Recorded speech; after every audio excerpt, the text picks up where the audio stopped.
In the year 1078, a monk named Anselm of Canterbury astonished the world by arguing that if it is even possible that God exists, then it follows logically that God does exist. Anselm's argument came to be called the Ontological Argument, and it has sharply divided philosophers ever since. The 19th century German philosopher Arthur Schopenhauer called it a charming joke, but many prominent 20th century philosophers such as Charles Hartshorne, Norman Malcolm, and Alvin Plantinga think that it's sound. Here it is. God can be defined as a maximally great being. If something were greater than God, then that being would be God. And in order to be maximally great, a maximally great being would have to be all-powerful, all-knowing, and morally perfect in every possible world. Possible worlds are simply ways the world could have been. To say that something exists in a possible world is just to say that if the world were that way, then the thing would have existed. For example, even though unicorns don't exist in the actual world, it seems at least possible that they could have. So we can say that unicorns exist in some possible world. On the other hand, a married bachelor does not exist in any possible world because the idea of a married bachelor is logically incoherent. It could not possibly exist.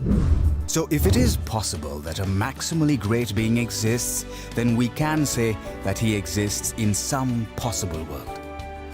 But wait, a maximally great being would not really be maximally great if it existed in only some possible worlds. To be maximally great, it has to be all-powerful, all-knowing, and morally perfect in every possible world. So think about it. If a maximally great being exists in any possible world, then it exists in every possible world. And if it exists in every possible world, then it exists in the actual world. That is, a maximally great being actually exists. Thus, the atheist has to maintain not simply that God does not exist, but that it is impossible that God exists. Here's a summary of the ontological argument. Steps 2 through 6 are straightforward and largely uncontroversial. But what about point number 1? Clearly, if it can be shown that the idea of a God is logically incoherent, then the argument fails. But is the idea of a maximally great being absurd, like a married bachelor or a square circle or the smell of blue?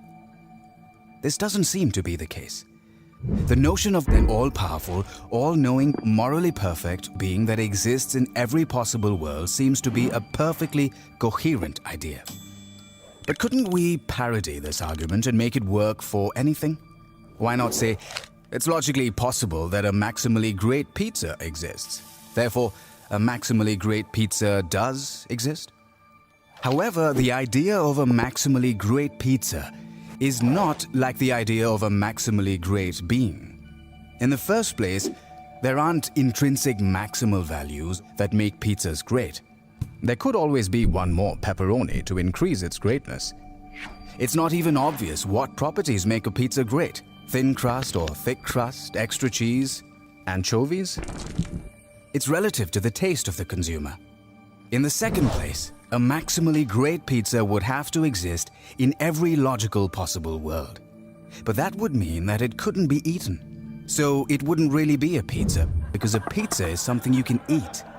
The idea of a maximally great pizza turns out not to be a coherent idea. The idea of God, on the other hand, is an intuitively coherent idea. Therefore, his existence is a possibility. And the ontological argument shows that if God possibly exists, then God actually exists.